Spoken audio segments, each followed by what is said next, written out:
Hello and welcome to the Voices of Autism's 2023 Speaker Series. We're delighted today to welcome Danielle Johnston, the Manager of Democratic Engagement for the City of Vancouver in British Columbia, Canada. We caught up with Danielle to ask about voting access and information. Thanks, Danielle, for lending us your time and expertise today. Again, thank you so much for agreeing to be with us today. We're very excited to get to learn more about the voting process. I think that it's something that as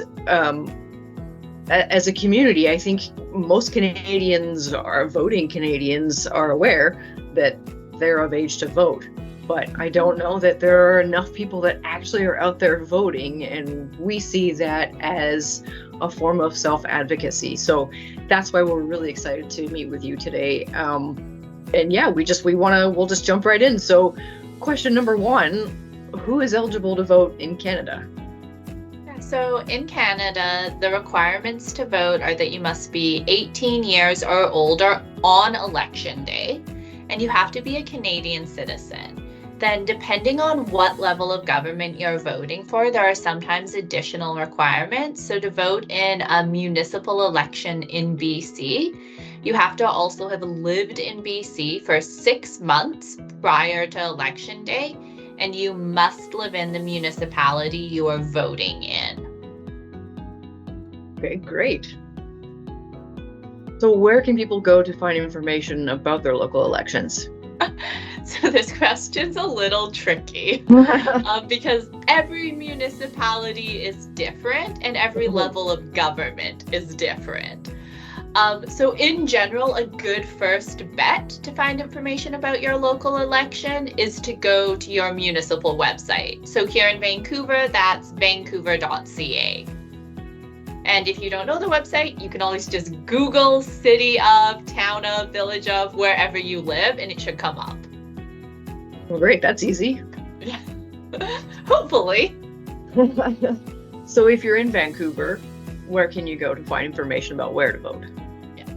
So I'm going to preface this by saying because we just had our election last October in 2022, things may be different when we have our next election in 2026. But we always have information on the City of Vancouver website. So in 2022, that included information about voting locations. It included candidate bios, and it included various supports to help people plan their vote. So things like an election FAQ or a mock-up of our ballot, because we had the longest ballot in North America. And then in addition, we had something called the Voter's Guide, which was a printed copy of all of that information. And that was in places like community centers, libraries, grocery stores, just to try to make it easy for people to pick it up going about their normal day-to-day. Great. That's amazing. It's not easy for us to know where to go to find this information, so this is going to be so super helpful. Yeah, it's a real struggle, and we need to do more to make it accessible. And that's another reason that we're so glad that you were excited to talk to us, because we want to get that information and tease it out and help you spread the news that, hey, this is available. Yeah. So I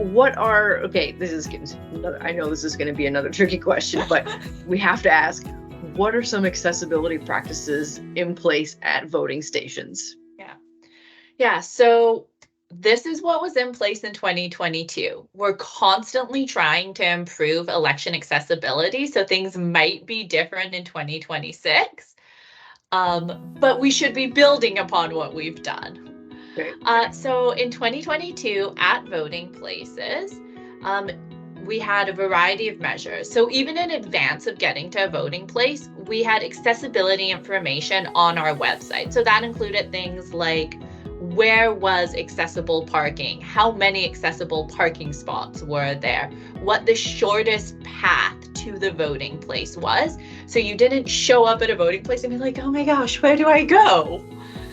And then once you got to the voting place, we had something called curbside voting. So if you got there and you realized, oh, actually, I'm not able to get in there for whatever reason, there was a number you could call and someone would bring your ballot out to you in your car.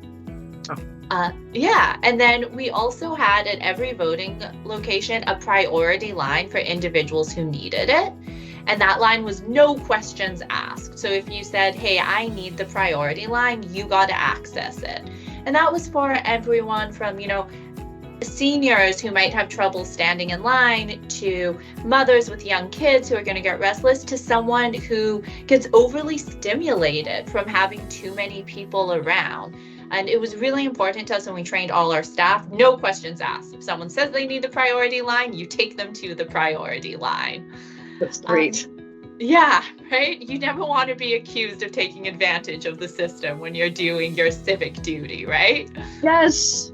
Yeah. And then we also had ASL interpretation on demand, and that was at all of our advanced voting locations. Okay. So if you were someone who needed some support and were hard of hearing, you could go up to the desk and they had a computer that you could call in an interpreter. Similarly, we had interpretation support through that same provider for the 11 most commonly spoken languages in Vancouver. Wow. Yeah, we're really proud of that work. That's amazing. And then, in addition, at 2 of our advanced voting locations, we had something called an assistive voting machine. And so that's for people who don't have the ability to mark a ballot with their hand. And there were 3 different options. There was a paddle button that you could press. There was a sip and puff, there were 2 different options. Hand paddle button, foot paddle button, and sip and puff. So 3 different options. And then we also recognized that sometimes just the act of getting to the voting location would be a barrier for folks. So we also piloted something called homebound voting. And so you could sign up on the vancouver.ca/election website, and we would actually bring ballots to individuals in their home with 2 election officials who would go through the full process and help anyone who couldn't leave their homes. And that was everything from you're immunocompromised because we still had a pandemic going, to you are a caregiver and you can't leave the person you are providing care for alone. That's amazing. Yeah. I'm speechless. Like, that's just amazing. Oh, well, thank you. We definitely are always open to feedback too. We only know what we know. And so if people in the community watching this video have an issue that they experienced at the voting place, please reach out to me. My email is danielle.johnston@vancouver.ca, and let us know so that we can continue to improve. We'll definitely put that in the description. Fantastic. Amazing. So you mentioned voting ahead of time. Mm-hmm. Can you do that in municipal elections? Yes. Yeah. So here in BC, all municipalities will have at least a few days of advance voting. And that's actually a requirement of municipal elections. The thing that's tricky is the specific days are decided by each municipality. So the advance voting days that we had in Vancouver were different than Richmond or Surrey or anywhere else. Come municipal elections in 2026, your best bet is to check out your municipal website for information. Awesome. Amazing. And we'll also put some links to those as well into the description. Perfect. So that's fabulous. Again, just more amazing, wonderful news. Okay, so here's something that we have always wanted to, as a group of advocates, self-advocates, we like to use our voices and meet people. Is it possible to meet our local representatives? Yes, I love this question so much. Yes, absolutely possible. And information should be posted online about how to reach out to your local representative.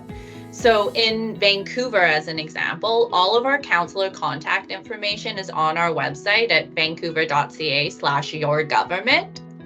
You can email any councillor and request a meeting. And one really important thing to note is that here in BC, our municipal system is something called an at-large system. And so what that means is city councilors and the mayor represent the entire city. And this is different from provincial and federal elections, where you have one specific representative for your area. And so the really nice thing is when you're advocating at the municipal level, you can reach out to anyone and you can build multiple allies on your city council because they all represent you. That's what I'm talking about.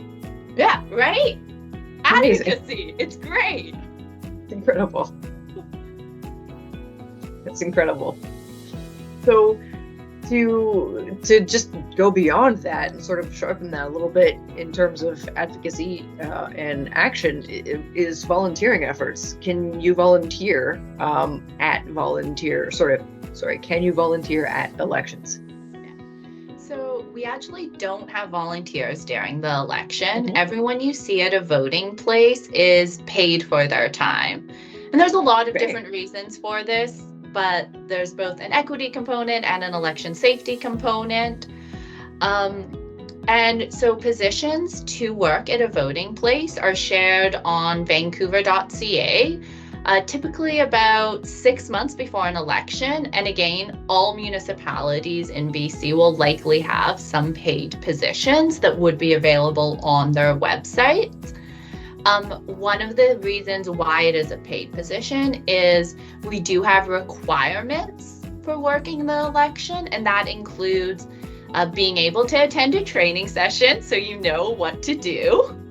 And you typically need to be available for at least 2 12-hour shifts. And that's because we have the same people at a voting place from the start to the end of the day. And we typically have 10 hours of voting during a day plus setup and cleanup. We also fully recognize that, working 12 hours straight is not realistic for everyone. And so if you're someone who's super passionate about the election, but you think, I can't put in that 12-hour day, there's a lot of great community organizations that people can volunteer with that do election engagement. Here in Vancouver, we're incredibly lucky to have our wonderful neighborhood house associations. And they've done a bunch of really great advocacy around the election to help people learn like where they can vote, when they can vote, what ID requirements are, to just get as many people out as possible. That's amazing. So not only can we help, but we can get paid for the privilege. That's amazing. Yes. Yeah. Well, thank you so much for your time. I so appreciate this information, and I know that our community is just going to go.